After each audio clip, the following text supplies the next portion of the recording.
Nepal FM kikumu sambu katonyeze mwenda ekula ly'omuntu wa bulijjo. Tuli mu nsitaano y'omumanyi 2026 obuwulira byonna ebigenda mu maaso abasiitaanyizibwa bo baatuuse dda baakedde bwe bamaliriza ndowooza bo okusibulukuse bajja Mungu y'amanyi. Kakati bwe bali nnyo basanyufu balabika nti beetegekedde bulungi nnyo olulumba luno. Ate nga njagala okubategeeza nti mukadde waffe Ssaabasiitaanya Chief Examiner mukadde waffe Sheikh Abdulkarim Mugendera tuli naye era yagenda okubeera nga atunuulira ddala ekibuuzo ddala asa gy'owadde yeeyo oba ebadde ebulamu akuwa takuwa tujja kuba nga tulinda ye biidhinillah tuli naye. Ate nga oludda luno tulinayo n'abawa musajja ono gwendi naye musajja kubanga mumbejja ate kati seba musajja mukyala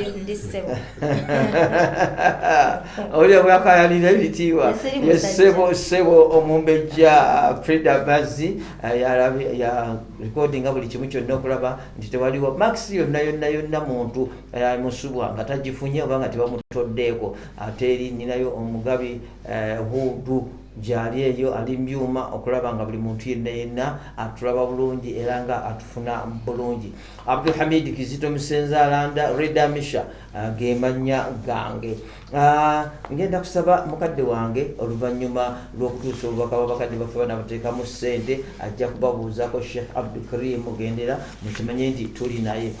Batuusaako ensitaano eno ey'omumanyi kakongoliro 2026 beba anti-porridge. Anti-porridge baddala omuntu yenna abugezezaako n'obunywako naddala ku ddaako mu buntu osiiba nga naawe weewulirawo.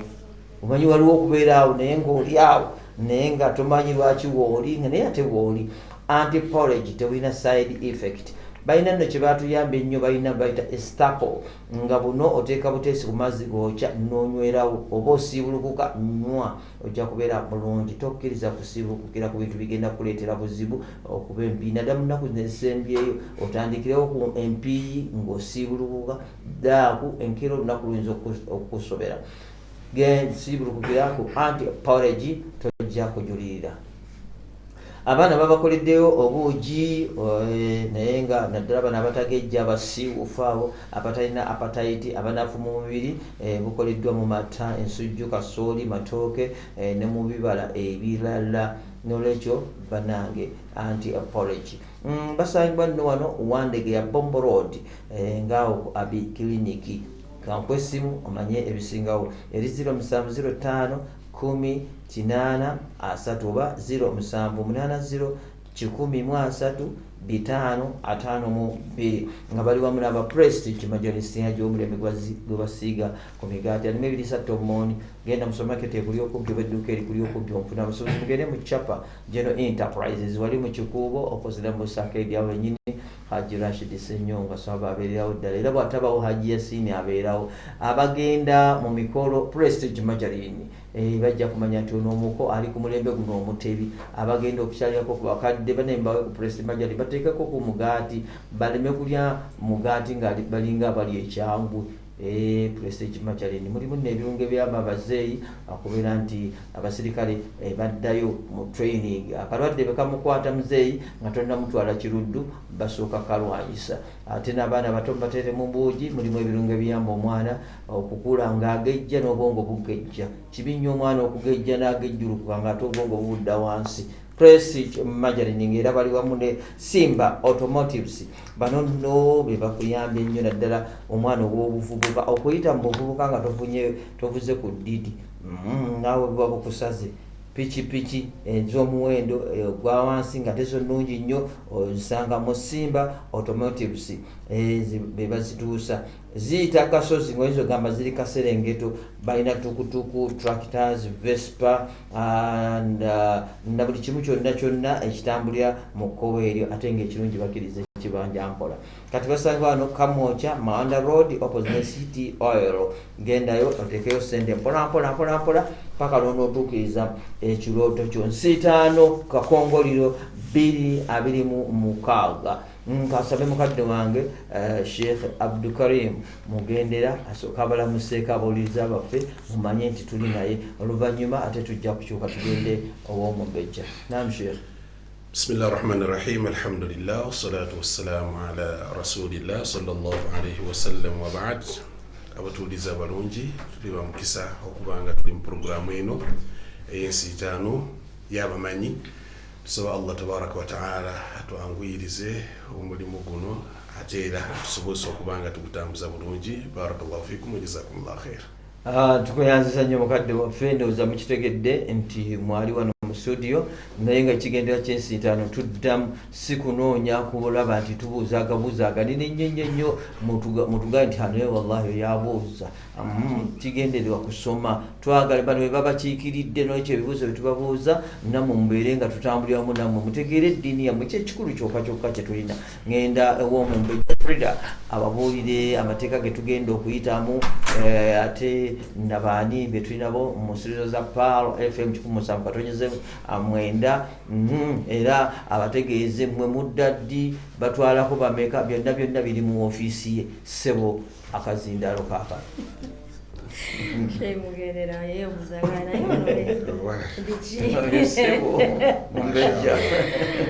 ebitiibwa biviire Katonda. Assalamu alaikum wa rahmatullahi wa barakatuh. Wa alaikum assalam wa rahmatullahi wa barakatuh. Masiri mutabaza bacho musaba kutanyeza mwenda Pearl FM kali ya mutwabulijo ali ku www.pearlfmuganda.com tukwagala nnyo bili nange besinza kutebereza ate gwali ku channel yaffe eya YouTube channel eya Pearl FM Islamic channel ate gwe byenkwagala asiyinza nayo kubimanya toyina okumanya tukwagala nnyo nyine ddala. Oba tunnatuukayo nga goli ku radio kuwuliriza njagala ogendeyo koolabe abaana bali ku semi-finals ekiro ky'olunaku olwaleero nga twagalako babiri okugenda ku finals ez'ensiitaano. Nnaku z'omwezi zigenda kubeera 14 wali ku Sarova Hotel awo otuuka ku main gate ya Makerere University awo obeera osobola okulamu nnyo hotel weri essaawa 5 tujja kuba tutandise ensiitaano kati oli waddembe okujja ku 2 ku 3 ku 4 okwata ekifo ekyo ky'okumpi naddala gwe eyasasudde ebisale. Gwomanyi wasasudde ebisale guba mutwalo gumu mu 100 oziteekako n'okuba essimu n'ogamba ntaddeko ssente zange tumanya ani gwe tuteeka ku listi tofaayo kwalo babuuza ate tiketi yange gwe bamukaka mbeera mugumu okulagana Pearl bw'onajja ojja kwogera linnya lyo listi ejja kubeerawo bakugambe yingira. Kati saawa 5 ffe tujja kuba tutandika ensiitaano finals olunaku olwaleero oba ekiro ky'olunaku olwaleero twagalako babiri abagenda ku finals. Mu abo tulinawo bana okuli Twalha Unais okuva e Kawaala, Kinaana tulina Masiko okuva e Kawanda, tulina Abdul Hamid Umar Hamid Kigundu ava ku Salama Road ne Mukeba Abdul Hamid okuva ku Bilali Waise. Abo bana twagalako babiri okugenda ku finals ez'ensiitaano. Tandika okuwaga osobola okubeera yeeyo n'ogamba nti kati ayitawo wonna oyinza okuba nga munno tatuuse ku finals naye nga agenda kubeerayo. Mu banna bonna abasiitaanyiziddwa okuva gye twatandikira bagenda kubeerawo era mulina okukwata ku budde nembeerawo nawe oyinza okuba nga olireeyo ng'olina ttiimu yo gy'owagira n'ogamba kwaba bayiseewo oyo gwe mpagira mujje akasente olina osasula mutwalo gumu mu 1,000 singa oba teweetaba mu nsiitaano eno ate nga ne muzaddewo nga toli muzadde wo yeetaba mu nsiitaano oba ogenda sasula ssente omutwalo gumu mu 1,000 awo nvuddewo. Amateeka ge gano. Ekibuuzo ansa gy'osooka okuddamu yeeyo tewali option yakubiri. Bw'oba toweekakasa ansa nga ekibuuzo tokitegedde bulungi buuza bakuddiremu bajja kuddiramu okusinga okwogera ansa enfu ate ng'entuufu obadde ogimanyi. Tewali options. Noyogera kino ffe tutuuleko tekigenda soboka. Obubonero kati wano Imam Chana era tugambye mbu tujja kubeerayo ne bali abalina obubonero obungi. Kati wano simanyi tugenda kikola. Oba tubaleka ne waba afunye 2 asitabeera ng'atuuse ku semi ng'agenda ku finals. Ne waba alina obubonero bwa 2 abazza abukoleredde tuba tugatta bwere emabega ne tulaba ng'asobola okukola ki okuyitawo. awo obubonero tebugenda kubeera nnyo bwa bukulu okutuuka ku finals as long as osinze banno tuwagalako babiri kulani obubonero 10 emyetoolo gya mirundi 2 ebibuuzo 2 buli mwetooloolo obubonero 5 singa oba oyisa ekibuuzo bw'osimbuliza n'otuweerako fatwa jite fatwa obujulizi yes fatwa mpoza abasomesa okay njayiga mpola olobolamula nja kuyiga mpola bw'oteekako obujulizi dalilu era nalinga ngamba dalilu byebiseera njagadde enkyuseenginiya budu akigambye shayino nakyogeranga nagamba nga dalilu naye mbadde njagala nkyuseemuko nga mmanyira bw'oteekako dalilu obubonero 6 bw'olonda ekibuuzo n'okigwa osalwa 2 wabula ate bw'okituuka ofuna 2 bw'oteekako dalilu oyongerwako akabonero kamu n'ofuna 3 ndowooza geega amateeka essimu zaavuddeko tweyanza nnyo tweyanzeege omumbejja njagala okubategeeza nti guno omwetooloolo guno ogusooka gwe guditamini nga jiwa gy'olaga n'olwekyo beera sitedde kubanga mwina tubaagaliza mwenna mutuuke ku finals wadde tekisoboka n'olwekyo namba emu tuuka ku muzindaalo tuuka oyogera amannya go n'ogaddamu ne tusobola okubeera ng'eri ne batali wano bwe mutalabako nga nabo bali kodinga bamanyi nti ono agenda mu kulaani bwe tuba nga tukuwadde ennyingi oba nti bayinza okwongerako ate tuyinza nawe okuwa ennyingi sheekhe ne bamugamba Sheikh Abdulkarim Mugenda nti okusinziira ku oyo waliwo hurufu ezitayise makhalaji gaazo ngaziyisiriza walala kale amannya n'egyobeera wa alaikum salaam wa rahmatullahi wa barakatuh manya Talha Unaisi ngafiri dikawala nambe ina kusoma suratu Naba أعوذ بالله من الشيطان الرجيم بسم الله الرحمن الرحيم عما يتساءلون عن النبأ العظيم الذي هم فيه مختلفون كلا سيعلمون ثم كلا سيعلمون ألم نجعل الأرض مهادا والجبال أوتادا وخلقناكم أزواجا وجعلنا نومكم سباتا حسبك بارك الله فيك ويبالي nnyo owebalire ddala namba 2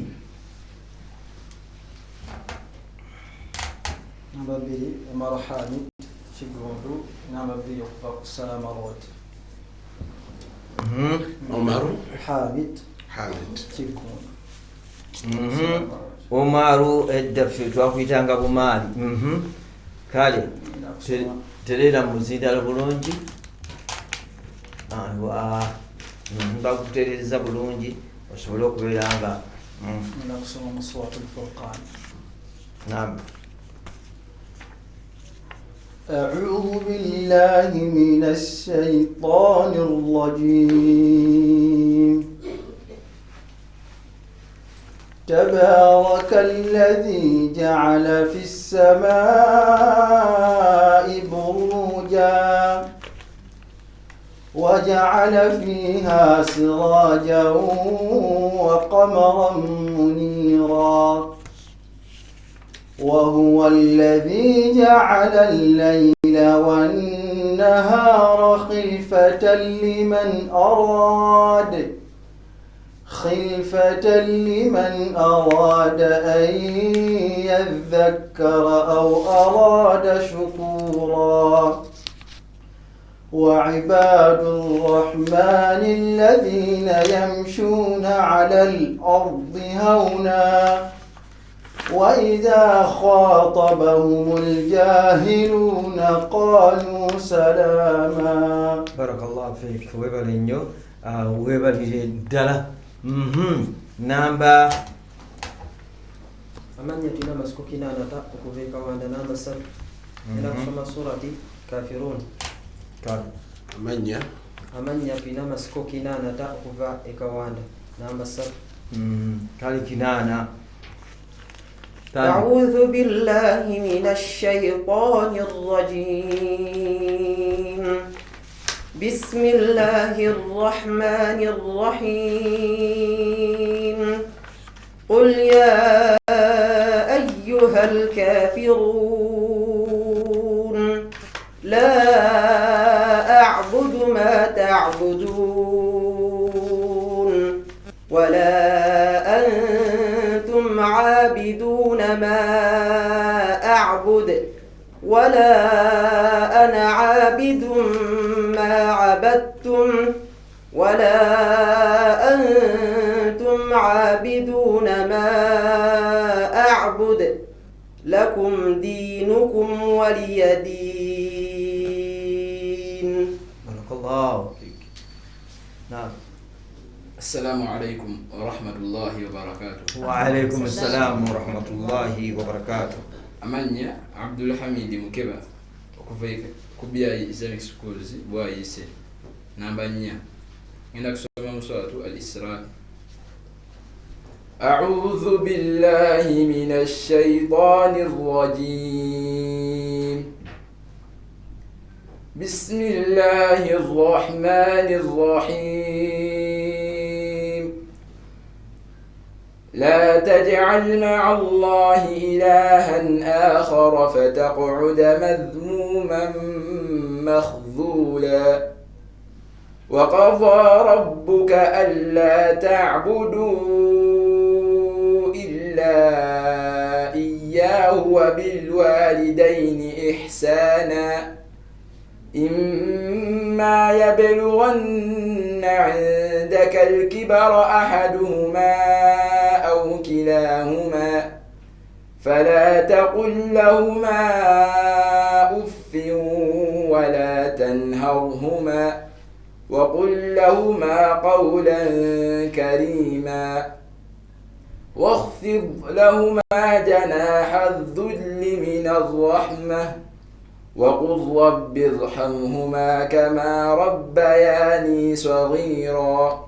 بارك الله فيك. webalinyo webalire ddala bwekyo Qur'an bwegenze nga mukadde wange Sheikh Abdul Karim Mugendera akyali ne banne okulaba musomye mutya buzakuwadde ezimala oba waliwo ali akwongerako oba akutoolako, then katusooke tugende n'omwetooloolo guno ogw'ebibuuzo, then tujja kumuddira oluvannyuma biidhinillah asoberwe okubeera nga atuwa ali ku muzindaalo.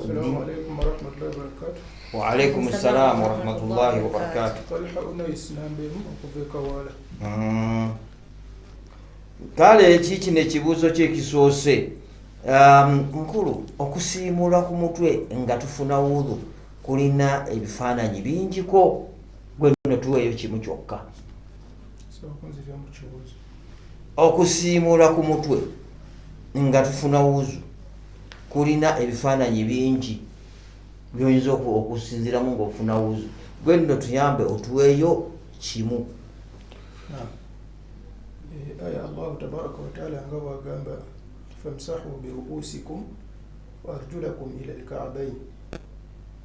Ekifaananyi ekisooka tusobola okusiiga netufuna amazzi mu ngalo tugayiwa netusiiga nga tudda mabega, nga bwe tudda tusiiga amatu netusiiga n'amatu. Obubonero bwo butaano omaze okubufuna ukataddemu ne aya ofunye mukaaga, olabe batubawudde badde nku nsomye butaano, ofunye mukaaga kubanga otaddeko etteeka lya Allah. Kana kino kansabe Mukama Katonda nakyo obona onoofunayo aya gy'onoosoma ba hadiisi ezofuna omukaaga. Kale tuwa amannya ga Ummu Ayman. Ummu Ayman amannya ge yaani amatuufu? Ummu Ayman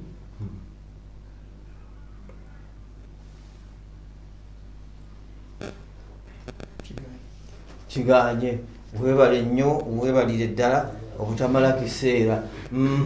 Waliwo emikono giijo naye ng'omanya nti kuli wano oba olinnya mweramannyo oba Chey ndowooza era bategeera bye tulina okukola amuddiridde wansi ne waggulu. Ndowooza mwakitegeera okubitawanise n'ambanya n'awanika.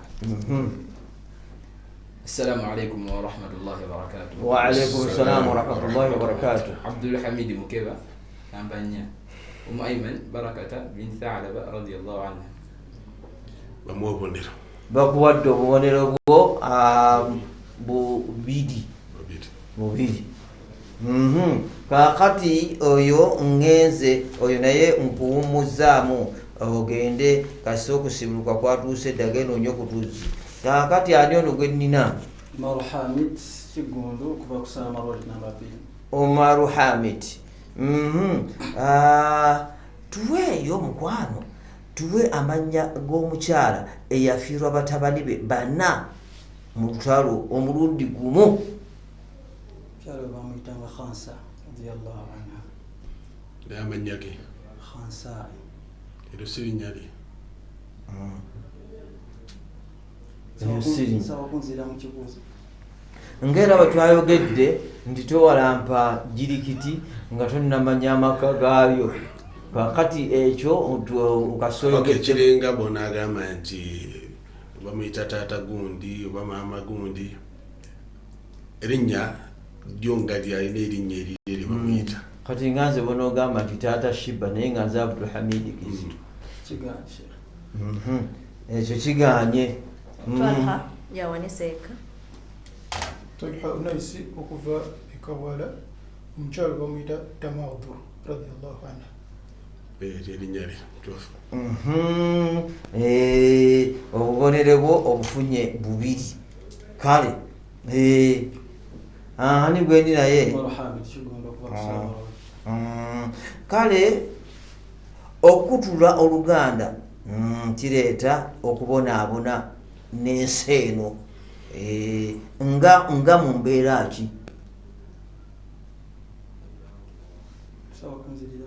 Okutula Oluganda kireeta okubonaabona mu nsi eno oyo ojja kubona obanga okutuddewo Oluganda. Kakati onayagala nga ki byolina okubonaabonamu ng'okutuddewo Oluganda?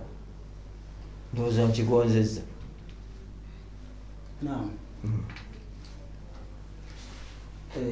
Ebintu ebimu ebireeta barakati ebyongeza ku riziki. Naam. Nabi sallallahu alaihi wasallam atubuulira ku bintu ebimu alladhina yusuluna ma amara Allah, abagatta Allah byeyabagamba okugatta. Omuntu kasita akutolawo Oluganda kisooka okubonaabona kati riziki yokendera kwa riziki. Bamuwe obubonero. Ni maama ogenza n'otemaatema eyo kati baagala kimu kyokka. Okutulawo Oluganda nda nti kino kigenda baraka nga kyo kiwedde. Agenze kuwummulamu. Kakati ani gwe ndi naye? Mukulu Kinanata. Jajjaawo omulala ye Mudirikata. Kakati okusiimula ku mutwe nga tufuna udhu kulina ebifaananyi bingi. Kale tuweeyo naawe kimu ekitali kye baatuwadde. Kyajja mu hadithi sahabi aliyanyuma yagamba nti nabbi wali anga afuna wuzu badaa bimuakhiri rasihi ng'atandika omutwe gye gukoma thumma dhahaba bihima ila muqaddami rasihi ila muqaddami rasihi ng'ajja nazo engalo ze paka wano evizo ezitandikira thumma raddahuma hatta raja ila almakani alladhi bada minhu ng'azizzaayo okutuuka yatuuka mu kifo mweyatandikidde n'asiimula. Ezimu ku mbeera ezo. Hadithi egamba etya? Hadithi Nabi sallallahu alaihi wasallam yagamba bada bimuakhiri rasihi thumma dhahaba bihima, yakwata engalo ze bada bimuakhiri rasihi thumma dhahaba bihima ila katumulindi. Hadithi ng'ogikyusizza. Hadithi ogikyusizza bada bimuqaddima ras. kino nti kibayigedde. Abaliwa? Ono kyeyayigedde. Bimuqaddima ras. Kati nze ntandise bimuakhiri. ne waliwo hadisi ngati imamu kirina ekirungi si nabbi ofunyeyo obudoozi obubonero obutaano akufune obutaano naye ak'omukaaga tugenda kamuwa hadisi gyaleese kakati obadde obivuddemu kakati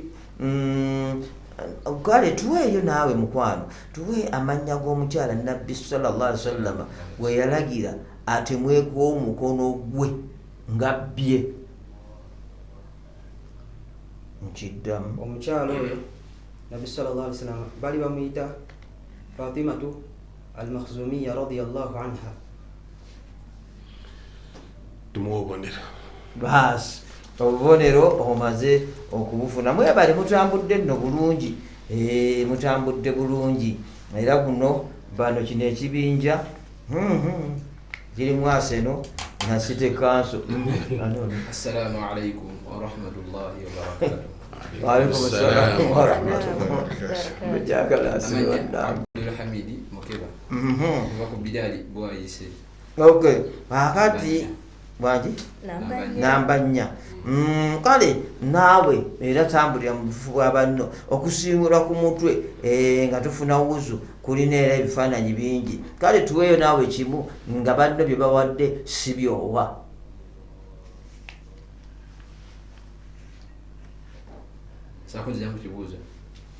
Okusiimula ku mutwe ng'obadde ofuna wuzu tulina wuzu kulina ebifaananyi bingi ng'osimula ku mutwe tuweeyo naawe kimu naye nga toleeta banno bye baleese kubanga ebibiri tubirabye ne babifunamu n'obubonero. Okusimula ku enviri zino ezisooka wano ku mutwe naddala ku saidi y'abakyala ate nnyo kikozesa abakyala ku saidi yaabwe kyokusimula ku zino enviri wano omutwe gutandikira ku nviri ezo atasobola kulaga zino kuba waliwo baajinabi atamuziizi. Okay, agezezaako naye just abadde ayagala kwogera kwasiimula ku muntu alina ekitambaala ku mutwe osooka ku viri obusooka noyisa ne kungulu kw'ekitambaala tumuwa obubonero. Okay. Obubonero obwo obufunye obumeka obutaano. Kale na kino bujjeemu buno obubonero tuwe amannya ga Ummu Atiyya obutuufu bwago. Tuwe amannya ga Ummu Atiyya etiwa Nusaybata binti al-Harith radiyallahu anha. Barakallahu. Bamuwa obubonero. Obubonero obwo nabwo obufunye mubadde temutambudde bubi era kati kambasabe mugira mulyako ke mulyakaawo akantuntu ng'abate bwe tugenda ne ku saidi endala insha Allah naye nga mwebale nnyo mwebali ddala tugenda kuddayo eri Qur'an mukadde wange asobole okututegeeza muwafunye mutya kakati zemufunye bagatteko zino zemufunye wano then oluvannyuma lw'okugendako mubaka bwaffe wano ate n'okuddira eri mukulu Hudu mbyuma naye atuwa obwayo tujja kubanga era tukomawo babategeeze mufunye mutya mukadde wange Sheikh. Okusinziira ku bye batuweereza ababadde bawuliriza Qur'ani asoose abadde Talha afunye mu 7 mu Qur'ani. Kinana batuweereza wano bamuwadde 9. Omar Hamid afunye 8. Abdul Hamid atuwadde 6. Barakallahu fik. Ndowooza ekyo mukitegedde kangende ate mmale okuleeta bakadde baffe abalala abalangira mu programu eno then oluvannyuma njagendako nembyuma eri wa mukulu Hudu ate naye abawe ebyayo then Mumbejja ajje ng'amaze okubigatta bulungi basaagalamu papira kayinza okugatta ne wabeerawo akantu kamu nga tekasubye n'afubutuka emisinde n'alinnya emmotoka ng'etokota alangirira alinnya mmotoka. Kale saagala kutuusa ku mbeera ezo. Anti College mukwano bebateekamu ssente. Antipology oli mulungi nnyo, webale nnyo webalire ddala bannanga abonyweddeko naawe onjulira nti ddala bwe wandibadde ng'omuntu tasobola kubeera ng'asibiruka kulya ddaako nga tabunyweddeko olunaku oluziba kale bambi twalirako mukwano twalirako maama wo ku kyalo twalirako mukwano gwo omwana wo naye asobole okubeera nga anyumirwa antipology. Banno bakutaasizza nnyo mu kisiibo wali abantu abasibulukukira ku bintu batategeera, so antipology ye answer. Lwaki togezaako kubunga buno oba Easterpo bw'oteeka obuteesi mu mazzi agwokya n'onywerawo no bulungi nnyo bunadda ng'ogenda kutarawehe ate n'otamala kuzunga ate kuddeni ate kubugumyako nedda teeka buteesi nywa genda osangera akeesooka tebulumya njala buwoomu bulimu ekiriisa tebulina side effect ate nga balina n'obwabaana bwe batutegekedde obulungi ennyo naddala ku baana bana abasiibufu abatalina appetite abanafu mu mubiri kale bukoleddwa mu mata nsujju kasooli matooke ne mu bibala ebirala. Genda wane Wandegeya wano Bombo Road ngako abe kliniki gwenave gwayise toyingira neri mu bitaala ate gwava eri mu kibuga isaako katono nnyo ku bitaala ojja kubanga obafuna aba antipology oba ku ssimu osobola bakubira 0705 10 8 oba 0780135552 nga baliwo munyamba Prestige Majorini siajo omulembe gwa siga ku migaati alimu ebiriisa tomoni genda mu supermarket ekuli okumpi oba edduuka erikuli okumpi omufuna abasobozi mugende mu Chapa General Enterprises wali mu Kikuubo opposite mu Sakedi awo nyina Jirashitisa nnyo ng'abeerewo ddala. Bannange tokkiriza kugenda ku mukolo gwonna nga tulina Prestige Majorini bajjaga nti ono mwana oba avuddewa bakadde mbawe Prestige Majorini abaana abato mbawe Prestige Majorini n'emikwano gyammwe Prestige Majorini basigeko ku mugaati baleme kulya mugaati nga balinga abali ejjinja ye Prestige Majorini ng'era bali wamu ne Simba Automotives bano nno bakutuusaako pikipiki ez'omulembe ennungi ennyo ezifubutuka nga ku nsozi oyinza okulowooza nti kaserengeto balina tukutuku empya balina tractors gosalawo oyagala erima eyagala okolaki Vespas weziri omuntu okuli era omuntu okuvuga ku Vespa bamanya nti ono waali munsi muno mu bika byonna ebyenjawulo babirina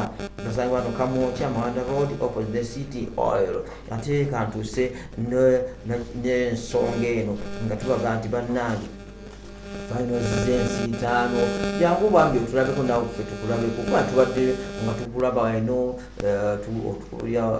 tukulaba obulabi ng'oweereza message kutukubirako nolwekyo tugenda kutumiriganganako nga n'abantu bano mubalabako abasiitaanyizibwa baddemu ebibuuzo nga naawe wuli kale enyumirwa nnyo Quran egenda okusomera mu kiseera ekyo oyagala kubeera ng'oyongera ku ddiini yo kubanga kyekikulu ennyo bambi jangu oyongere ku ddiini yo. Ensiitaano finals 2026 ey'abamanyi bakirimaanyi babingwa egenda kubeera nga 14 omwezi guno lwa mukaaga luno wali eri ku Salva Hotel awo Makerere main gate awo kati nekirungi gwe ne Loha jangu ogisalira wano waseka kizano ku muzikiti gwe Wandegeya Loha saa 5 zennyini ojja kubanga pe nga tutandise saa ya Loha oyangu osobola okubeera ng'otuukawo awo kubanga otambulawo katono kumpi tiketi omutwalo gumu gwokka tokkiriza kuyingira mu nsindikagano kubanga ate disappointments ziyinza okubeera awo wennyini ng'otuuse nga tugamba nti watujjudde twetaaga bangi nnyo nga mubimanyi ebyaffe ebya paalo twagala bintu twagala nnyo quality tetwagala nnyo quantity kino nolwekyo gwe nafuna omukisa jangu teweereza ssente ku ssimu eno gye ngenda okusomera oleme kubeera nga oli disappointed. Eri 0753 94 10 njiddamu eri 0753 94 1063 eri Manyaga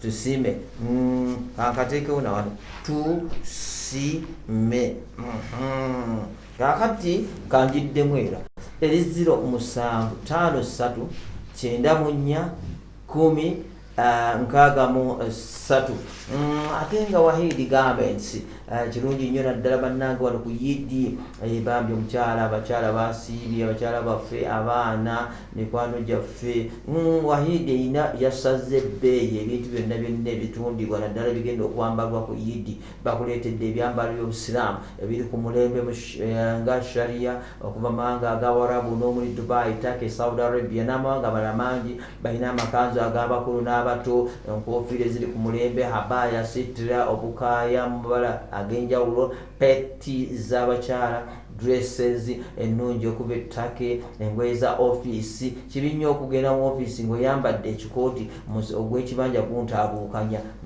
Yambala bulungi n'oli muntu bw'ajja omulimu agukuwa. Balina n'okulwana ennungi, balina ezaffe ziri eziraba.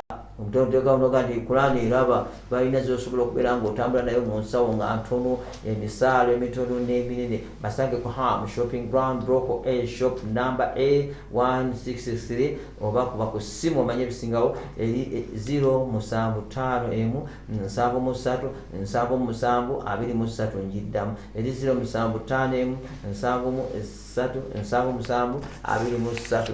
Gwenno ate nno ekitiibwa kyo mukulu ng'adde ozimbya ennyumba efaanagana nga ki wadde kalina ekomayo mu ggulu, naye omuntu n'atuuka n'asanga nga fanica atunulanga mukulu ovaawo nga n'ekitiibwa kandi kano yazimbira kyeno nga tasobodde kugula ntebe za mulembe. N'olwekyo oluvannyuma lw'okwezi obujja kati bakutuusaako bano abasambya Furniture Center mu Ramadan eno, sofa sets z'omu designs ez'enjawulo nga za mulembe, wardrobes, chicken cabinets, ebitanda ebigumu ddala, covered coffee sets na buli kyamu nyumba ky'oyinza okubeera ng'olowoozaako kyonna bakirina ku bbeeyi entono.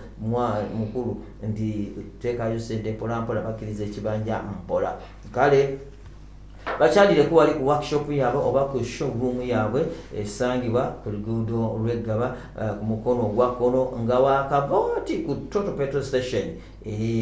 Kale oba tusobodde kuba butereevu ku simu ya manager Kikomeko Abdu eri 075 16 77 36 njiddamu eri 075 16 77 36. Ate nno mukwano mu mwezi guno gwa Ramadani waliwo ddiirwe efuna yiino, ddiirwe kuyingiza jjana. Ojja kubeera mu kabbuli eyo nga baleeta buleesi birungi byerewo nti ate byava nti wazimba masjidi jjamba tewegayalirira akatono ko koolabanga akatono kayinza okugejjera ku minzaaniyo, Allah n'akuyingiza ejjana. Katuzimbe Masjid Jamba esangibwa Kyanja mu Nakawa Division, Kampala District. Mwana wattu kyolina kyonna oba mukadde naye muweereyo abaana bo, wadde mulamu mufu mujjajjaawo mulamu mufu muweereyo nebambi afune ku sadaqatul jaariya. Airtel money number eri 070 6 eri 0706 7460 70 erimanyaga Power of Africa. Oba ku MTN mobile money ku 0777 1179 23 eri 0777 1179 erimanyaga Soz Muhammad Haruna. Oba osobola okukozesa merchant number ng'onyiga *185*9#. Bwe bakusaba merchant ID teekamu 1095075 1095075 oba ku Momo Pay ng'onyiga *165*3#. Merchant ID eri 582548 58 ate nga Baltic Spices bwe nayagala ebirungo ebiwoomesa obulungi by'ofumba mukwano muntu abiryeko agambe nti ono yayitidde mu Baltic Spices. Wekwate Baltic Spices tojja kujulira bino nno balina ebirungo nga mixed spices nga bino birungi nnyo mu kukola emigaati, cakes, daddies, donuts n'amandaazi. Mixed spices ate bikuyamba okuziroya by'ofumba, okubiwa akawoowo wamu n'okubikuuma obutoonooneka mangu. Ayina neti masala, pilau masala, muchuzi mix, garam masala, okra sauce, okra tea, beef masala, chicken masala, fish masala, byonna ate nga byakakasibwa ekitongole kya UNBS. Basuubuza ate naawe yeetaaga obulungi naawe genda n'akamu akamu bakakuwa.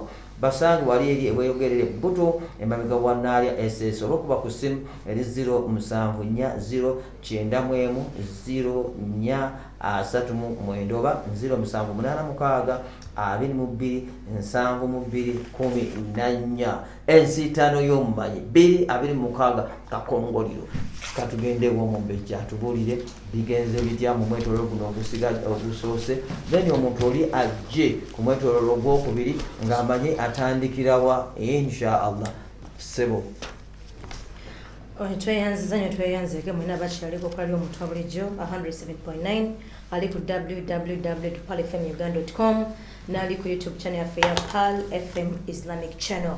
Omwetoololo ogusooka bwe bati bwe bakoze nga basiitaanyizibwa bali bana okuleetwa Alha Unais okuva e Kawala, Umar Hamid Kigundo okuva ku Salama Road, Kinana Tatwina Masiko okuva e Kawanda, Mukeba Abdul Hamid okuva ku Bilali Bwayise. Twalha Unais okuva e Kawala mu Qur'an obubonero 7, ebibuuzo ebibiri yatuuseeko kimu n'obubonero 6, n'alondayo ekibuuzo kimu n'obubonero 2, n'abeera nga kuŋŋaanyizaawo obubonero 15. Umar Hamid Kigundo okuva ku Salama Road obubonero 9 mu Qur'an, ebibuuzo 2, ekimu kyagaanye, ekimu n'akiyita n'obubonero 5, n'abeera nga kuŋŋaanyizaawo obubonero 14.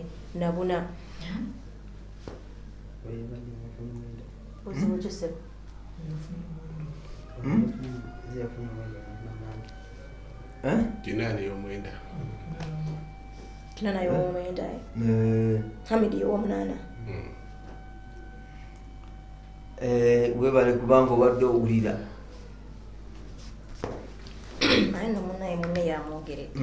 Munne yamwogeredde. Yabali yawanise dda. Kanziremu wano mbaleebalemukko. Era baba beebaze dda. Twalha Unais okuva e Kawala obubonero 7 mu Qur'ani n'ebibuuzo 2, ekimu kye yatuuse n'obubonero 6, n'alondayo omulundi gumu, n'abeera nga alina obubonero 14. Umar Hamid Kigundo mu Qur'ani obubonero 8, n'ebibuuzo 2 yatuuseeko kimu n'obubonero 5, n'abeera nga akoze obubonero 13. Twina Masiko Kinana okuva e Kawanda obubonero 9 mu Qur'ani, ebibuuzo 2, n'abituuka mu maxi 5 n'abeera nga akoze obubonero 19.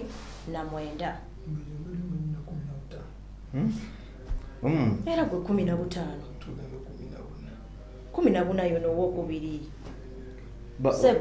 Naye kaakati omanyi omwetoololo guno engeri gye bali nti bava bantu bagenda ku final si bwe kiri zibaddiremu ate era nzimala nenziddamu.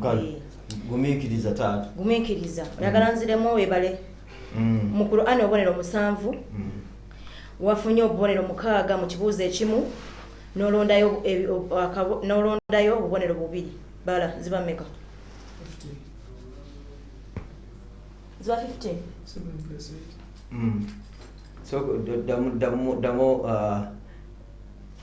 kiteredde bulungi? 7+8 nekyekyo. 7+8 15. Tulina Masiko 9 mu Qur'ani, ate ebibuuzo 2 yabituse na 5 n'abeera nga alina obubonero 19. Mukeba Abdul Hamid mu Qur'ani obubonero 6, ebibuuzo 2 yabituuse n'obubonero 5, n'alondayo omulundi gumu, n'abeera nga alina obubonero 18. Nziramu Twalha Unais okuva e Kawala obubonero 15. Umar Hamid Kigundo obubonero 15. Oli yabadde na 15 era bw'obadde wano 15 namba emu. Kati mbuzaabuziddwa nono namba 2 yabadde nga mbadde mpadde 14. Umar Hamid Kigundo obubonero 13.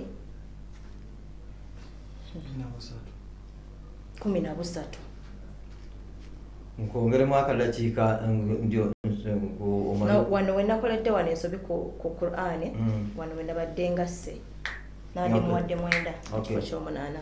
Obubonero 13. Kinana Tatwina Masiko obubonero 19, Mukeba Abdul Hamid obubonero 18. Kanziremu ebyaleero bannaye Mungu atusaasi mwetoololo bano bagenda ku final. Katonda wa obubonero buli 15. Twalha Unais okuva e Kawala, Umar Hamid Kigundo obubonero 13, Twina Masiko Kinana okuva e Kawanda obubonero 19, Mukeba Abdul Hamid okuva ku Bilali Bwayise obubonero 18. kandowoze nti muli contented n'obubonero obwo ndowooza nti oli bulungi kale ate katugendeko wa mukulu Hudu ali mu byuma eyo naye atuwa obubaka obwo obuli eyo inshallah. Tubakulisizaayo nnyo omubaka w'abakadde baffe atugenda ku mwetooloolo guno ogusembayo inshallah nga abali eyo muteefu basabire abaana baffe bano buli muntu yenna mulabe nti bambi obulya gw'oyagala musabire agende ku finals inshallah. Anti twabategeezezza dda nti finals ennaku z'omwezi 14 Sarovar Hotel wali Makerere University main gate awo bwennyini maama ng'era salo togiraba Sarovar Hotel. So mutwalo gumu gwokka guweereze n'alliance kirungi nnyo munno mukwano omuwere osobola okuweerayo okuba nnono nti gundi ne gundi mujje namwe mulabe ku nsiitaano mulabe ekigambo ekirimu ekyo wojja naawe ojja kwegomboga nti omwana wange bulijjo namufiiriza ne simuteeka mu ddiini ekyo bubwaka bunene nnyo obujja okuba nga bukutuukako. Njagala namba kakati okutula Oluganda kireeta okubonaabona mu nsi muno, kale tuweeyo obubi bw'okutula Oluganda. Nabbi sallallahu alayhi wa sallam yabeeranga agamba nti nno man sarrahu an yuwassia lahu fi ajalihi fi rizqihi, yagamba nti an yuwassia lahu. Nabbi sallallahu alayhi wa sallam yagamba nti man sarrahu, oyo yenna omuntu abeera nga awulira nga ayagala an yuwassia lahu fi ajalihi, Allah amuwangalize amuyongeze ku buwangazi, abeere nga amugirira ne ku rizqi, faliyasir rahmahu, abeere nga ayunga Oluganda. Kati kitegeeza nti tereza hadith Nabi sallallahu alaihi wasallam yagamba nti man sarrahu, oyo yenna awulira nga ayagala an yuwassia lahu fi rizqihi, abeere nga Allah abeere nga amugaziyiriza mu rizqi n'obuwangazi, okumuwangaza akabanga akalungi, faliyasir rahmahu, abeere nga ayunga Oluganda lwe. Kati ekimu ku bintu omuntu byafuna ng'akutuddewo Oluganda, Allahu tabaraka wa taala asobola okukendeeza emikisa gye mu bulamu. Twagala kitannaba kwogera oyise wala nnyo gwogambye eki? Nze ngambye nti nno emikisa riziki amukendereza emikisa mu riziki si bw'oyogedde. Ngambye amukendereza emikisa mu obulamu bwe. Kati olaba riziki bulamu tobulobuzaabuza tereza mu kibuuzo. Hadisi gy'oleese eyogera ku bulungi obuli mu kuyunga Oluganda. Bakubuuzizza bubi ki obuli mu kutula Oluganda. Obubi obuli mu kutula Oluganda, Allahu tabaraka wa taala asobola. Naye era kati teeka lyo ligamba nti okuddamu ekibuuzo ekisooka kitutwala, sooka weetegereze nga tonnabakola kitonnaba kuddamu kibuuzo, lwaki ddamu mbuuze. Sheikh Badin manyiti n'oliwo wajjula istishhadi. Wajjula istishhadi tubakutula Oluganda abakendeeza ku baraka. Ekiba kireese ku riziki. Ati ekibuuzo kyabaddemu nti yogera ekitannaba kwogerwako. Ali akyogedde. Wanantu anna albaraka takhtalifu min rizq. Ndaba sebo kiri mu mikono gyekyo. Tuyinza muwaayo ekitundu kukiruwa kwekyo ku ttaano ne tumuwaayo ettaano kubanga hadisi gyaleese tejjidde mu gundi. Ekibuuzo kyakituuse nga ekibuuzo kyo aba kituuse kendeeza mu mukisa mu byenfuna. Kiri ebi yagambye kwongeza riziki luno kendeeza. solomuwa okay noza bamuwe 5 ze kubanga kitugora amini hadi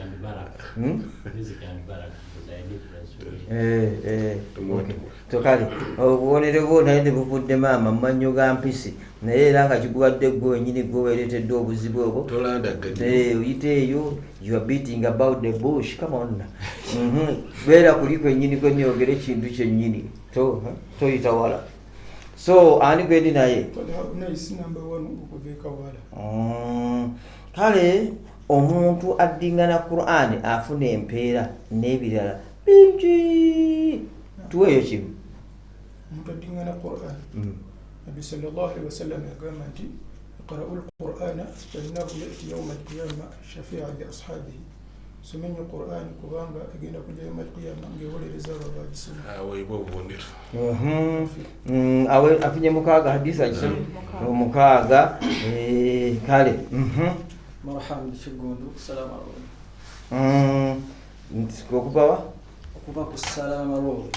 okuva ku Salama Road kakati kiki n'ekibuuzo kyo omuntu addingana Qur'an afuna empeera n'ebibala bingi nnyo naawe tuweeyo kimu nga tozze mu kyoli kyeyayogedde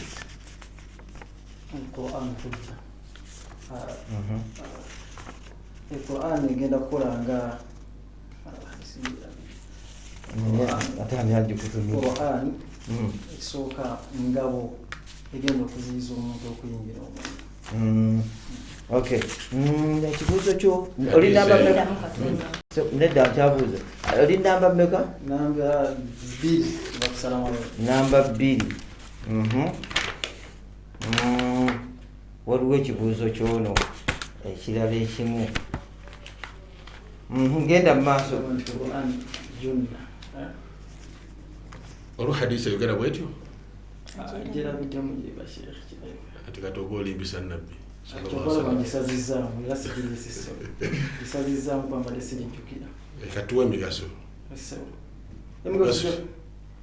emigaso gya Qur'an liman yaqra omuntu akoma Qur'an yassala Allahu umuruhu Allah muhambuliza embeera ezonna bakabalo baba nakuwa olina wokisimbuliza okukijja mu aya hadisi aseke kinasosa okwogera kyabadde nti Qur'an ekisookangawo egenda oziyiza omuntu okuyingira omuliro sikweka okubolereza oba byakaba byanjawulo olina kyosoose hujja kyeki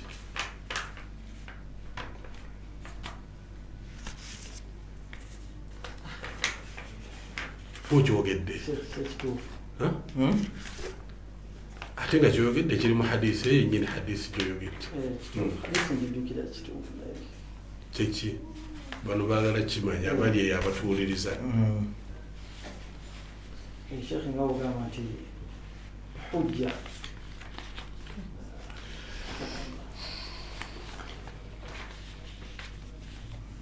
okay answer ntuufu era kiri mu hadisi ya Nabi sallallahu alaihi wasallam yagamba nti al-Qur'an hujjatun laka aw alayka Qur'ani esobola okuba omwolerezaawo oba agenda okukulumiriza olunaku lw'enkomerero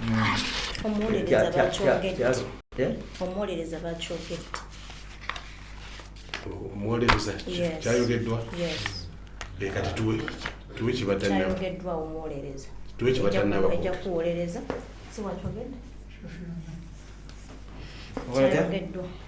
kyayogeddwa namba mmeka shairinda tetunamaliriza anti ogambe kyayogeddwa kakati njagala kumujja ati atuwe kibatannaba kwogera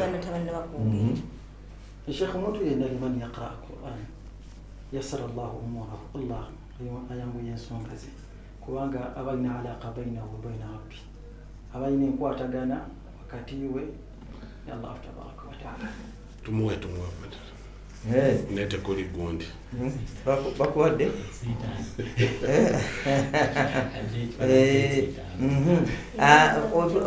obuuzo bibiri mekabyo obulayo kimu kale sooka owummuleko ekibuuzo kyo ekirala kijje wumulamu nsooke ngende eno tujja kuddira inshallah.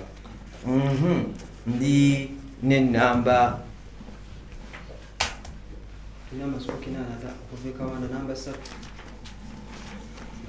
namba 3 ani okuyunga oluganda kireeta ebirungi mu nsi eno, kale naawe tuweeyo. قال رسول الله صلى الله عليه وسلم okuyunga oluganda قال رسول الله صلى الله عليه وسلم من يسره أن يسعه الله في رزقه فليصل رحمه. Allah yongirako kubuwangazi mu nsi eno. Man yasurruhu an yasa'ahu. Ekibuuzo kitegedde kyo. Banziriremu. Nti era twagambye nti toddamu kibuuzo nga tonnakitegeera. Okitegedde ensonga lwaki tutwala twagambye mwetooloolo guno mugano wawe muli eno stage si yakuzanyiramu.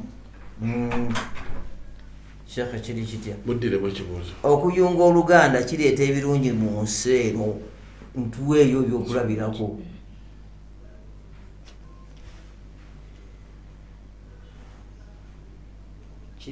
Okuyunga oluganda kireeta omuntu okuwangaza obulungi mu nsi,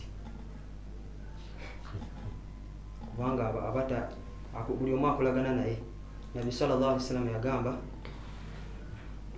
ittaqullaha haythuma kuntum wa atbi'i sayyi'ata alhasanata tamhuha wa khaliqin nasa bi khuluqin hasan. Wangalina abantu mumpise nnungi. Abo bantu si baluganda. Okuyunga oluganda kyongeza ajali omuntu, kimwongeza obuwangazi. Kyekyoboyogera kyongera obuwangazi bw'omuntu ekiri mu hadithi na kituufu. Naye nga bwenyebwenye nnyo nakyo maama kale babukuwadde kakadda kino tolandaga nnyo kuleeta bingi pressure yokuleeteza egundi. Kakati omuntu addingana kulanda afuna empeera n'ebibala bingi nnyo, ntuweeyo kimu. Funa kibayita okwebulirira tadabbur. Qala Allahu ta'ala فاستمسك بالذي أوحي إليك إنك على صراط مستقيم وإنه لذكر لك ولقومك فسوف تسألون. نبي الله عز وجل يقام القرآن يقام محمدي ويقواتي كوي بتكساكو وبكا مزمد دلقولي كوي بقولكوف إذا مزمد القرآن يجا كوي بليدا شو محمدي نابان تبونا إذا شداتي مجينا كوزيبا تموي. Kakati webale nnyo webale ddala. Ekibuuzo kyoli nkifunye kyabadde kyekwese muno mu baasaayo asookadde ndowooza tumumalirize. Okiraba ndowooza kyakapapulako katono okirabi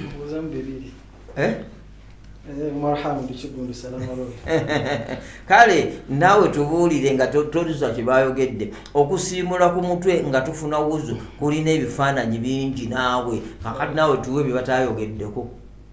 Osobola okusiimuula omukono ogumu nga guva mu maaso mala nga guva emabega. Ombejjawudde yakuwadde tonnamuwa ombejja wuuyo ogumu guva mu maaso guva emabega. Ensiimuula eyo bweri Sheikh endala balaba sobola wawulama ngaani owayiriza wawulama siitaano nga mmanyi kyoyayogera bwatyo. Sikyajogera buni Sheikh naye nga ensiimuula ng'ensiimuula baliwo ensiimuula mbi nawaasi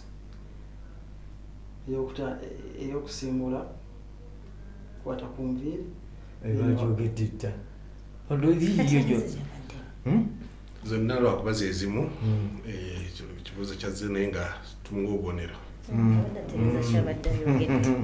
Obubonero bw'obutaano sebo bukomeddewo ensitaano kakongoliro 226 si ya muzanyo.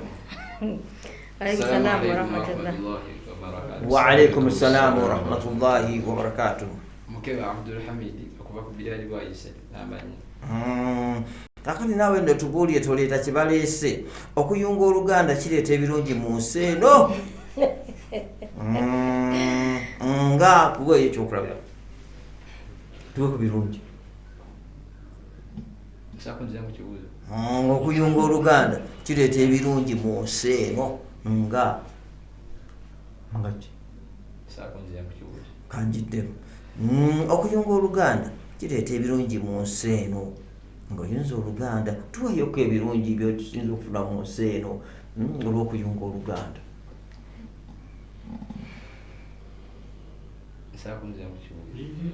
Kankikugyemu ogusembayo.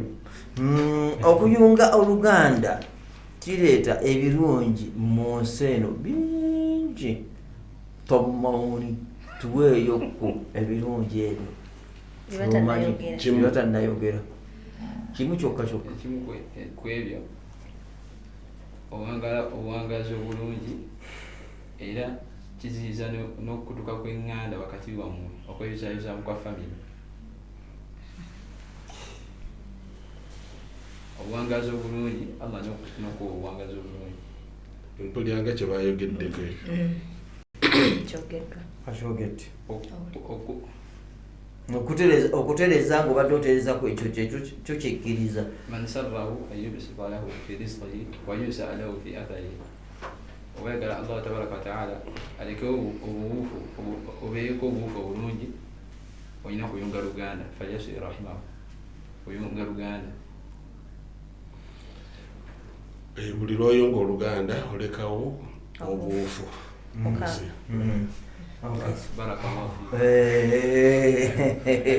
Bakukodde mukaaga olibadde hadisi wa mukaaga nkufunye. Kakati naguno mukaaga nkukwagaliza omuntu addiŋŋana Kulaani afuna empeera n'ebirala bingi ng'oddiŋŋana kale tuweeyo kimu. Nja kuddiramu omuntu addiŋŋana Kulaani afuna empeera n'ebibala bingi kale tuweeyo kimu. Ekimu ku ebyafuna omuntu addiŋŋanya Kulaani kimu ku ebyo byafuna afuna obukuumi okuva eri Allahu tabaraka wa ta'ala kuba mu Qur'ani mwemuli ne suratu mwemuli ayatul kursiyu ate nga nenagisoma man qara ayatul kursiyu Allahu tabaraka wa ta'ala amuteekako obukuumi. Naam, afuna obukuumi bwa Allah. Okay, kituufu. Fika barakallah. Gwobadde namba 4. Gwobadde namba 4 era gwokigadde. Barakallahu fiikum. Mwebale nnyo, mwebalire ddala. Bebityo byebigenze era tusaba Mukama Katonda abateeremu baraka. Ngenda gendako nno mu bulango bw'abakadde baffe eri ate wako we tunavaayo nange nja kwongerako wano mpolampola. Waliwo abasijjidde nga tebannababuulira babayiseewo naye bwe bali mu kusijjira nsaba Mukama Katonda olaba bwesiga mu mbejja tayongeramu takendeeza era muli omuntu aba yeebazeemuko awo nno bwe twebalizaamu akensusso abatuteramu ssente mu puroguramu eno ey'ensiitaano kakongoliro y'omwaka 2022 nga tutuusibwako balekesi 2026 anti mbadde nkyatunuulya bali abasijjira mu nsonyiweko eyo bannange ndaba abantu bano basijjidde bali wansi nange mbadde obwongo bugenze eyo ate olaba mbadde njogeddemu na mulala atutuusaako naye ng'ate abanene babana Prestige Majaline siyaje w'omulembe gwe basiika ku migaati nga mukwano buli w'omulyako omuweereza bakadde bo ng'ekyofunamu empeera kubanga nabo bambi nabo baba beezizza obujja ne bagaa nti mukwano nga twazaala omanyi eriyo omwana akusala amagenda n'amadda ng'alinga nga takisi ye butambala ku yidi terina gwetwala bakamaadi be bagirinnya ate bayondosu be baddiramu kakati yalina kuvuga mpola abini njereere nolwekyo prestige majalini muguli abakadde baleme kujulirira insha Allah. Ate ngera ne antipology tubagamba nti mukozese nnyo mu kisibo kino, mwerezeeko bakadde bammwe, abaana bammwe mubanywe policy ono, kubanga w'abaana waali abayamba okufuna ku appetite, abasibufu abaana abo bambi. Omuntu ng'ayinza n'okubagamba nti waba alwala kookolo naye ng'ate bambi si kyekyo, ndyambi nosanga omwana ng'akabuto kazimba engoloza n'aba mugagga naye nga ndyambi. Muwe ku antipology asobole okubeera ng'atereera. Kankwongere esibi eri 07051083 oba 0780135552. Abamu ne ba Simba Automotives bambi pikipiki ez'omulembe ennungi ddala, ate nno nga bakuweerako n'ebintu ebisobola okugikuuma obulungi nga n'omubbi bw'ajja ng'obutuufu ng'abulwa wagitandikira. Aba Simba Automotives oba tukutuku, tractor, Vespa n'ebirala bingi nnyo bye balina. Gendayoko bali wano Kamwokya Mawanda Road opposite ne City Oil. Ojja kukakasa nziramu nga njagala okuwa ku bano bakatumireko okubaga nti mukwano jangu tubeere ffenna olw'omukaaga luno ku final z'ensi 5 jangu tugenda kubeera wano kumpi ku Salova Hotel Makere main gate. Bw'otuuka waawo gwemagamba gabootera ojja kulaba awo tokkirya tugenda eri ewalala, tugenda nekugenda Makere ku main gate ku Salova bwe tugenda okubeera ku nnaku z'omwezi 14 lwa mukaaga essaawa 5 ez'okumakya. Banga ng'otuuse era nteeka ssente kuno oleme kujulirira. Saagala mukwano ofikke eri 0753941063 njiddamu eri 0753941063 erimanya gatusiime. Bambi mujje nammwe mutusiime naffe tubasiime. Kakati njagala nga Omumbejja tannatuuka kukatyemula maama mujje mutumire babiri. Alaikum salaam wa rahmatullahi wa barakatuh. تبارك وتعالى ولا تتمنوا ما فضل الله به بعضكم على بعض أشياء وما قدر الله حق قدره. ميركا بسلامنا أبسيبي نابستجد آيات نسوم صلى الله عليه وسلم. السلام عليكم ورحمة الله. Waalaikum salaam wa rahmatullahi wa barakatuhu. Sheikh Mugendera Lusa amanyi okutugamba nti waliwo n'ebimu ebyasuba naddala ng'omubaka sallallahu alaihi wasallam ng'afudde, engeri esahaba aga nti anaamubika kumutema naye Kurani bwe byagisoma yalinganga ekipya. N'olwekyo ayati zasomye ndowooza zirimu obubaka. Assalamu alaikum wa rahmatullahi wa barakatuh. Wa alaikum salaam wa rahmatullahi wa barakatuh. Amanya gange Zema Muhammad Kigondo. Akusooka kwa byonna jalla wa ala Allah tumwebaza byatukolera entakera oba oli awo obanga Allah obuwedde yampa nentuuka ku fayino emirundi 2 nga ndi ku fayino famire erimu fayino za mirundi 5 sister basatu buli omwe nange 2 fayino. Alhamdulillah Allah tampadde eno Allah obwenkanyawe n'abalala bagende bakoleki bagende babyeko. Barakallahu fikum marhamu Kigondo ntumira bonna abadde abagizi bange inshallah kyageze bi abdillahi jalla wa ala Allah tumwebaza kyabasaze kukibeera kirungi bantu olw'omukaaga inshallah tusinkane kugundi gye bagenda okubagamba wano kati wagirani kubona ampagira wano bembadde nabo nja kuwagira wano bembadde nabo nsaba Allah banguyize enteeka za Allah zizo tusobola kukyusa nteekateeka za barakallahu. Alaikum salaam wa barakatuh. Assalamu alaikum wa rahmatullahi wa Ndio barakatuh. bakutusewo mangu n'obusuubizo. Amanya tulina amasuku 8 okuva Kawanda mbadde namba 3 gwensuka okwebaza ya Allahu azza wa jalla era nkuutira mwenna baganda bange bali eyo mulowooze nnyo ku aya ya Allah egamba nti waman yattaqi llaha yaj'al lahu makhraja waman yatawakkal ala Allahi fahuwa hasbuh. Butuufu inna Allaha la yukhlifu al-mi'ad.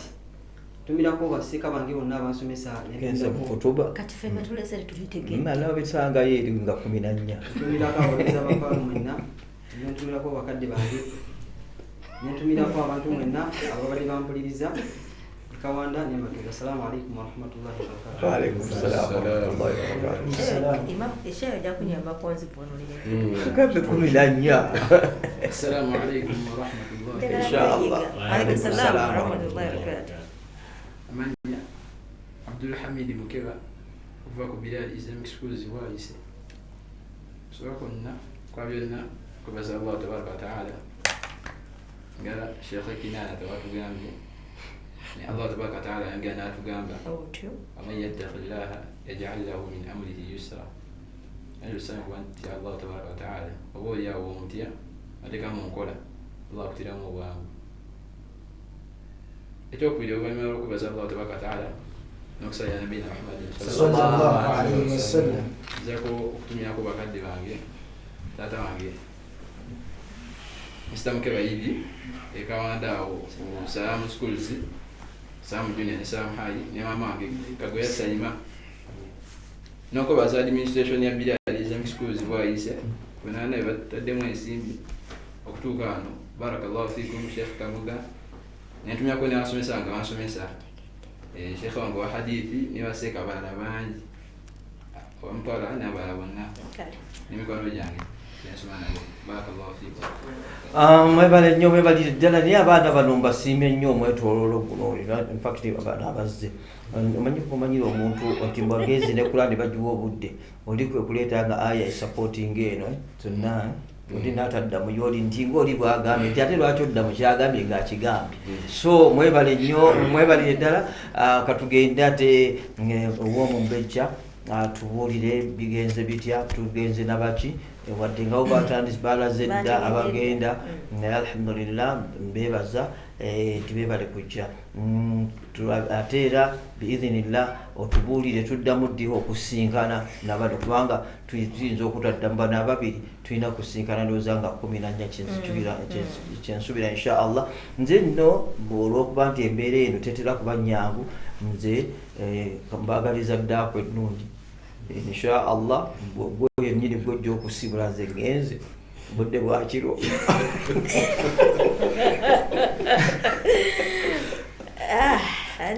mubadde bawuliza balungi okuva gye twatandikidde nyongera okubeebaza okuba nga mubaddeko nga mutuwuliriza era ddala ebadde ensiitaano waliwo aweereza ka message yagamba leero obudde nga tubawadde buugi buli muntu aba n'omukisa gwe era Mungu bwato bwe yabateekedde olunaku olwaleero tubadde n'abasiitaanizi babadde bana twalha unayisa okuva ekawaala Umar Hamid Kigundo okuva ku Salama Road tulina Masiko Kinana okuva e Kawanda ne Mukeba Abdul Hamid okuva ku Bilali waese omwetoolero ogwokubiri twalha unayisi ebibuzo bibiri yabizeemu ng'ekimu yakifunyemu obubonero 6 ekimu obubonero 5 nabeera nga kuŋŋanyiza obubonero bwe 11 omwetoolero ogwokubiri ne tubugata ku 15 bwe yasoose okufuna nabeera nga alina obubonero 26. Umar Hamid Kigundo okuva ku Salama Road omwetoolero ogwokubiri ebibuzo bibiri yabituuse n'obubonero 5 nabeera nga afunye obubonero 10 omwetoolero ogwokubiri ne tubugata ku 13 bwe yasoose okufuna omwetoolero ogwasoose nabeera nga alina obubonero 23. tulina Masiko Kinana okuva e Kawanda omwetoolero ogwokubiri ebibuzo bibiri yabituuse ng'ekimu yakifunyemu obubonero 5 ekimu obubonero 6 nabeera nga yakuŋŋanyiza obubonero 11 omwetoolero ogwokubiri ne tubugata ku 19 bwe yasoose okufuna omwetoolero ogwasoose nabeera nga alina obubonero 30. Mukeba Abdul Hamid okuva ku Bilali bwayise omwetoolero ogwokubiri ebibuzo bibiri yabituuse ng'ekimu yakifunyemu obubonero 6 ekimu obubonero 5 nabeera nga akuŋŋanyiza obubonero 11 mu mwetoolero ogwokubiri 11 ne tubugata ku 18 bwe yasoose okufuna mu mwetoolero ogwasoose nabeera nga afunye obubonero 29. bano be bayiseewo okugenda ku finals ezanga 14 wali ku Sarova Hotel nga tulina Masiko Kinana okuva e Kawanda n'obubonero 3 ne Mukeba Abdul Hamid okuva ku Bilali bwayise n'obubonero 29. bano no begasse ku b'emisana abayiseewo okubeera nga batuuse nabo ku finals ez'ensiitaano ng'ennaku z'omwezi 14 naye bw'oteekako ssente ezo nkubiraako bambi ombuulire tenze gundi ne gundi nze ntaddeko ssente ezo oteekako n'ezijjayo guba 1,100. Tweyanzanye tweyanzege ennamba zammwe mwenna weeziri twazikutte abangamba twagala receipt olumu oyinza obutasoboka kujja kujogera erinnya lyo list ejja kubeerawo ku mulyango tutegeere bulungi nnyo ani eyasasudde ani atasasudde. Mwenna abaali beetabyeko mu nsi 5 y'omumanyi wadde waviirako ku omutendera ogwasooka baviiddeko ku kwota baviidde ku mutendera gwa kubiri okkirizibwa okujja okubeerawo mu finals ensi 5 nga 14 ojje ne muzaddewo ekiba kisoboka. Oyo omuzaddewo tasasula naawe yeetabamu tosasula okuleko oyo azze okuba nga akuwagira maama ayinza okujja ne mu mukwano gwe oyo mukwano gwe ajja kusasula omutwalo maama tajja kusasula ne mutabani we. Mbagaliza okusula obulungi atwagalako omuzadde omu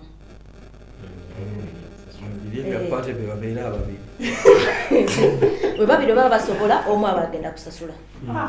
Twagalako omuzadde omu na mutwalo n'omwana we bwe babeera abazadde babiri asasulako omutwalo gumu. Mbagaliza okusula obulungi akumata 10 mpeera nze nno njaga tusinkane ku nsi 5 finals wali ku Sarova Hotel naku z'omwezi 14 Saturday eno sawa 5 tugenda kuba tutandika weereza ku noti 753 94 10 mumanya gatusiime okubirako n'ombuulira ani ataddeko. Mbagaliza okusula obulungi akumata 10 mpeera mweraba.